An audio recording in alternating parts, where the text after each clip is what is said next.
பஞ்சாயத்தில் எல்லாருமே வந்து பார்த்துட்டே இருக்காங்க. யார் சாட்சி சொல்ல போகிறா அப்படின்னு சொல்லிட்டு ஸ்னேகா வந்து என்ன பண்ணுறாங்க, சிட்டுவை கூட்டிகிட்டு வராங்க. சிட்டுவை பார்த்துட்டு எல்லாருமே அப்படியே அதிர்ச்சியாக பார்த்துட்டே இருக்காங்க. அவளை தான் வந்து முடிவு பண்ணிடுறாங்க. சிந்து சிட்டுவை கூட்டிகிட்டு வந்துட்டா, இதுக்கப்புறம் ஒன்றுமே பண்ண முடியாது, சிட்டு வந்து எல்லா உண்மையும் சொல்ல போகிறா அப்படின்னு சொல்லிட்டு ஸ்னேகாவை பார்த்துட்டு அப்படியே சிந்து யோசிச்சுட்டே இருக்காங்க.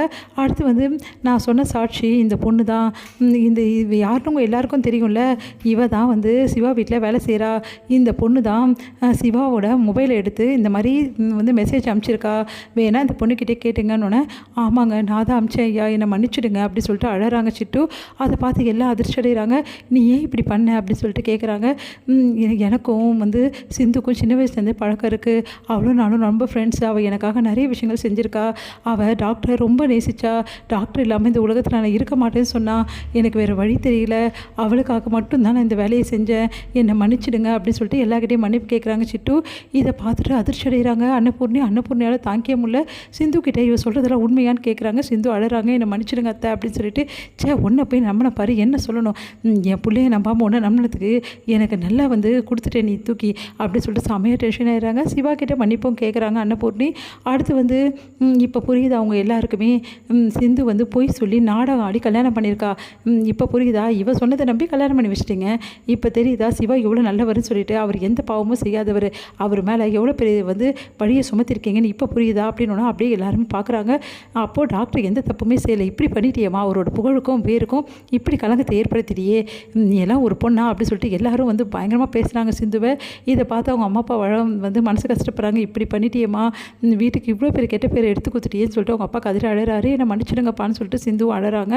அடுத்து வந்து போதும் நீங்கள் அழுதது எல்லாமே நிறுத்திடுங்க அப்படின்னு சொல்லிட்டு மகா வந்து சொல்கிறாங்க.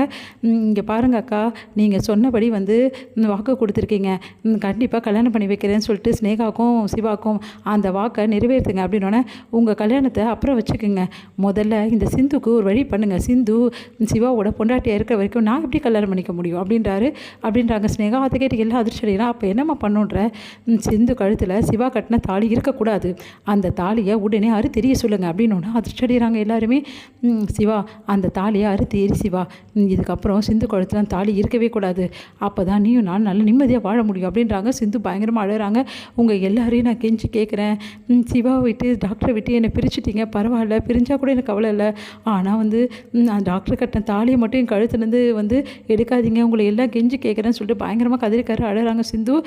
உடனே வந்து அதெல்லாம் முடியாது, நீ ஏமாற்றி தான் நம்ம அந்த தாலியை வாங்கினேன், எப்படி உன் கழுத்தில் இருக்க முடியும், நம்ம பஞ்சாயத்து பிரகாரம் அறுத்து கட்டுறது ஒன்றும் பெரிய விஷயமே கிடையாது, அதனால் நீ உன்னோட தாலியை அறுத்துட்டு வந்து முதல்ல இவங்க 2 பேருக்கு கல்யாணம் பண்ணி வைக்க போகிறோம், இதுதான் இந்த பஞ்சாயத்தோட தீர்ப்பு அப்படின்றாங்க. இது வேணான்னு சொல்லுங்கப்பான்னு சொல்லிட்டு அவங்க அப்பா கிட்ட எல்லாருக்கிட்டையுமே கேட்குறாங்க. உன் தலையெழுத்து நாங்கள் என்னம்மா பண்ண முடியும் அப்படின்னு சொல்லிட்டு அவங்களும் சொல்கிறாங்க. பைரவி கிட்ட கேட்குறாங்க.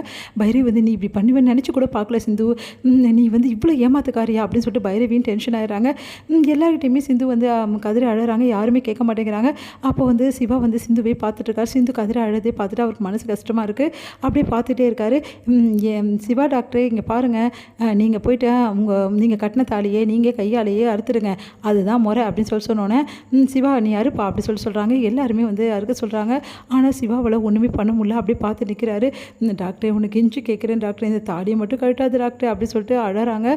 உடனே சிவா வந்து அமைதியாக இருக்கார். என்னப்பா நாங்கள் சொல்கிறோம் நீ செய்ய மாட்டேங்கிற அப்படின்னோடனே, எனக்கு இதில் விருப்பம் இல்லைங்க, சிந்துவோட தாலியை கழட்ட நான் விடவே மாட்டேன் அப்படின்றாரு சிவா. எல்லாருமே அதிர்ச்சி அடைகிறாங்க இதை கேட்டு ஸ்னேகா.